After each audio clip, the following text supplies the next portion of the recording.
La première chose que tu fais dans Arctic Eggs, c'est cuire un œuf. La dernière chose que tu fais, c'est grimper l'Everest. Nous voici donc dans un poulailler. Et oui, il faut bien commencer quelque part et forcément l'œuf vient avant la poule. Ah non, pardon, c'est la poule qui vient avant l'œuf, c'est la cage avant l'œuf dans la poule, de l'œuf de la cage. Enfin bref, je me retrouve face à un soldat qui nous explique qu'on est un peu dans la merde, du moins assez dans la merde pour que le boss du lieu nous ait privé de nos droits. On est réduit à la simple possibilité de marcher et faire cuire des œufs. D'ailleurs, c'est même notre mission principale. Va donc en ville et nourris tous ceux qui ont l'air d'avoir les crocs. Alors je connaissais l'expression aller se faire cuire un œuf, mais il y a un truc un peu gangster quand quelqu'un t'envoie littéralement aller cuire les œufs de tout le quartier. Et en plus de ça, je dois les cuire des deux côtés. À peine sorti, notre quête nous amène à rencontrer un homme, possiblement la réincarnation de Michael Jackson et d'un crackhead porte de la chapelle. J'étais à court de gobelets ce matin, j'ai encore du boire dans un bol. Et cette ambiance parisienne ne va pas nous quitter rapidement puisque la personne suivante nous demande de cuisiner un œuf avec une clope. Tu peux cuire ma clope aussi, ça rajoute une petite note que j'adore. Et je vais même pas vous demander si quelqu'un ici a déjà essayé. Rien que de lire ça, j'ai déjà la sensation d'une vieille odeur de tabac froid sur un fond de bière tiède. Et en vrai, j'aime bien. Enfin, pas l'odeur du tabac froid, hein, ça c'est dégueulasse, hein, mais l'ambiance du jeu. Il y a vraiment un style dystopique entre la musique et l'environnement, tout en restant dérangeant bien évidemment, un peu comme ce type là. Ma copine fréquente une autre école. Je te crois. Elle est polonaise, hein. C'est pour ça que tu la connais pas. Et le plat qu'il a envie que je lui cuisine, c'est quoi cette idée de con? Faire cuire une boîte de conserve sur une poêle? Je veux dire, une clope c'était pas beaucoup mieux non plus, mais c'était pas censé être un concours du plus con normalement. Alors je fais le tour du voisinage dans ce qui semble être une fête de quartier, et le seul autre mec qui cuisine que je rencontre, il est en train de leur servir du poulet à la salmonelle. Faut quand même être un sacré connard. Le blanc de poulet que tu m'as filé était contaminé à la salmonelle. Désolée. Tu l'as vraiment cuisiné? Le faire revenir à l'italienne, ouais. Rien d'extraordinaire pour un gars comme moi. Inspecte ta viande avant de l'offrir à des étrangers, j'ai été blessé. Je te connais depuis 7 ans. Et je rencontre enfin le premier PNJ qui va nous être utile pour comprendre ce qui se passe ici. Il nous apprend l'existence du saint aux 6 estomacs, qui semblerait décider de qui entre et qui sort de la ville. Ce qui va nous être confirmé par ce mec qui va gratuitement nous insulter de trou du cul. C'est lui qui a cette gueule-là, et c'est moi le trou du cul. Entre deux poêlées de clopes aux œufs et de boîtes de sardines aux clopes, je me rends donc à la tour pour m'enrichir du savoir du saint 6 estomacs. Mais on m'apprend qu'il n'y a pas moyen que je lui parle sans avoir nourri 27 personnes. À ce stade, je comprends l'aspect sain du 6 estomacs quand je dois littéralement partir en pèlerinage régler la faim dans le monde pour pouvoir lui parler, mais je vois toujours pas le rapport avec le fait de griller des clopes. Donc on va continuer d'aller cuisiner pour des gens avec des goûts douteux et une addiction à la nicotine. Comment suis-je censé savoir quelle chaussette va à quel pied? Le goût. On se connaît. Non.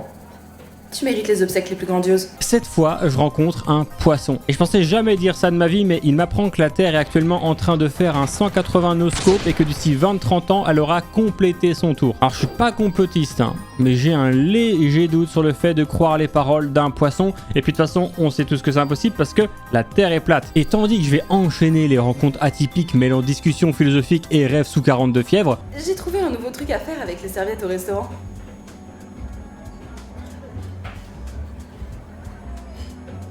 Désolée, je croyais que je pouvais te parler.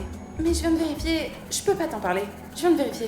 je vais faire la rencontre d'un père dont le fils fait tout pour le maintenir en vie, mais qui, après que je lui ai servi son dernier repas, va littéralement se jeter dans la mer.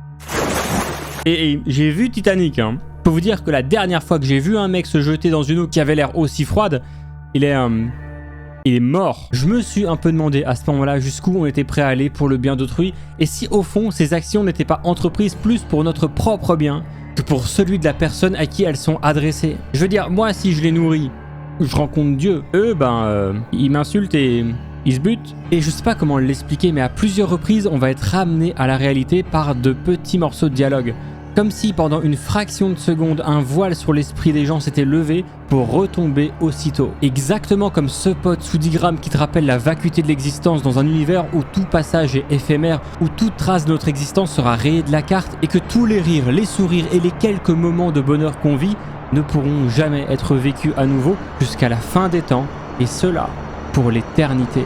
avant de se mettre à poil sur la table et de faire tourner son immense zone. Une fois la zone terminée, j'en débloque une nouvelle qui nous amène cette fois-ci en prison. Apparemment là où j'aurais dû finir si j'avais pas cette magnifique poêle Tefal entre les mains, garantie remplie de délicieux pifas. Et alors que mes 2 premières poêlées seront faites pour des détenus qui me demandent de cuire un cafard pendant qu'il fait le robot, et un autre qui veut du gésier de poulet sauce cuvette, le gars dans la même cellule va nous parler de musique en mentionnant son souhait d'en faire un catalyste pour que l'interdit sur la volaille soit reconsidéré ou bien que le gouvernement soit contraint à clarifier la manière dont sont gérés les poulets saisis. Ça commence à être compliqué cette merde. De ce que je comprends, personne n'est censé posséder de poules et ceux qui se font attraper finissent en prison et c'est d'ailleurs ce que ce détenu va nous confirmer. Je me perche sur les toilettes comme si j'étais un oiseau. Non, pas celui-là. L'autre. Fais attention, ils t'ont pris ta poêle, on est coloc. Et cette rue est à sens unique.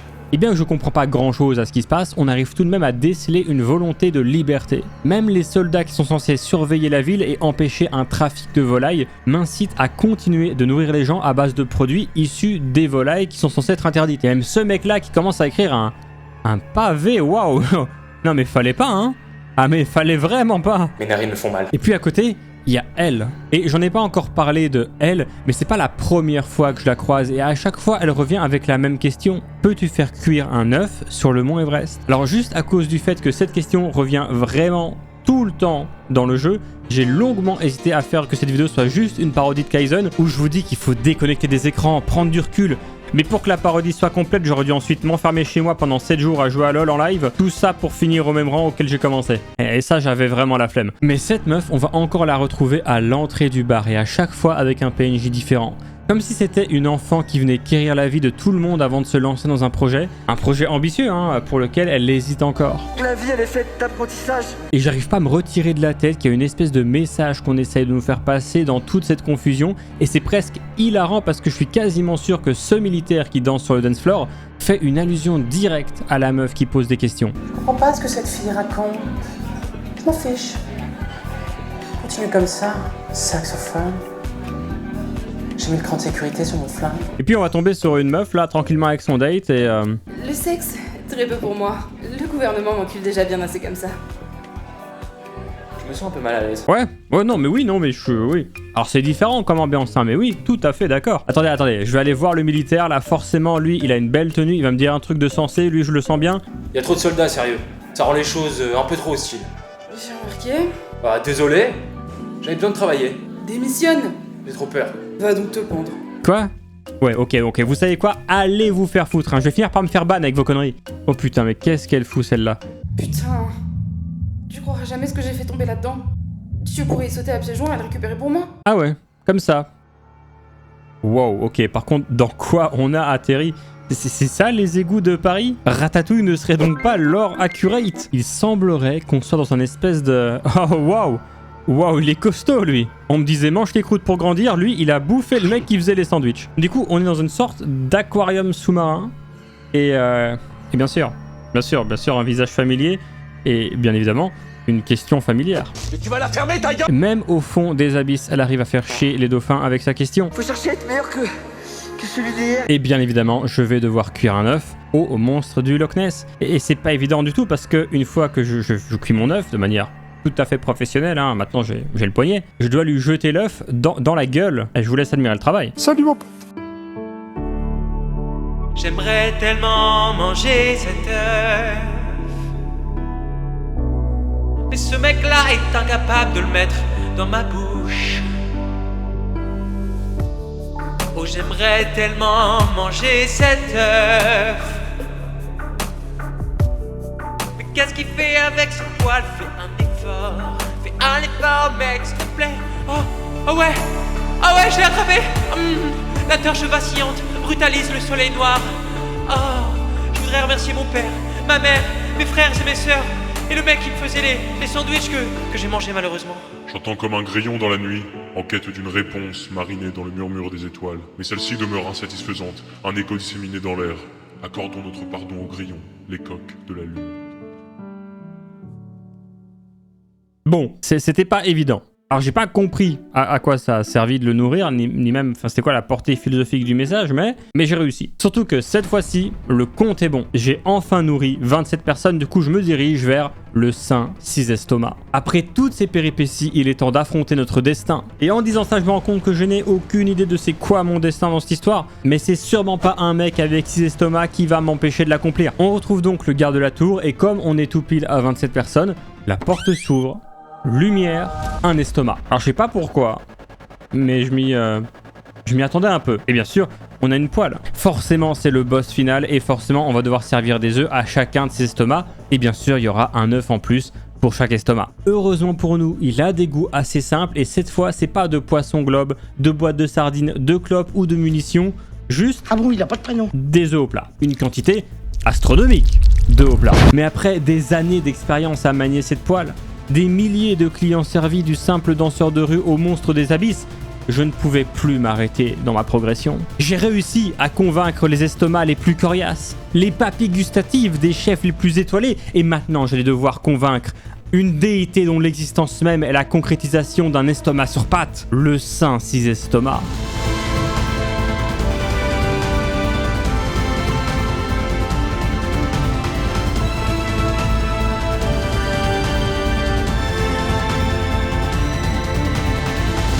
Et après l'avoir rassasié, on échange finalement une poignée de main langoureuse. Mais ma quête, elle s'arrête pas là. Je dois maintenant en avoir le cœur net. Suis-je capable de faire cuire un œuf sur le mont Everest ? Au final, toute cette quête, c'est surtout une allégorie au succès et aux épreuves. L'idée de faire face à une montagne avec un projet incertain. Une idée au regard intrigué des uns et à la parole encourageante des autres. Le tout mélangé dans une cacophonie de pensées. Le Saint 6 Estomac qui affame la population. La volaille bannie dont les œufs sont pourtant la volonté primaire de chaque habitant. Un système totalitaire où même les exécutants du pouvoir en place sont au bout du rouleau. Faut arrêter d'être derrière les écrans et... Si vous avez un projet, faites-le. Et dans tout ça, il y a moi qui ai réussi à faire cuire des cafards, des clopes, des poissons, des sardines en conserve. J'ai réussi à cuire des œufs dans n'importe quelle condition. Et c'est là qu'on se rend compte que Arctic Eggs, c'est pas un jeu spécialement profond, mais c'est un jeu qui a un message très clair. Si t'es capable de réussir, tu ne vas pas toujours y arriver. La réussite n'existe qu'en opposition à l'échec. Et tu vas te foirer, tu vas te péter les dents. Et même si t'as toutes les compétences requises, il suffit d'un cafard qui saute trop loin, d'une munition qui explose trop fort, pour absolument tout recommencer. Rater, ça arrive. Ça arrive même à ceux qui ont le talent de réussir. Pour la simple et bonne raison que pour cuire un œuf sur le sommet du mont Everest, la première condition pour réussir ne dépend pas de toi. La première condition, c'est qu'une poule ponde un œuf.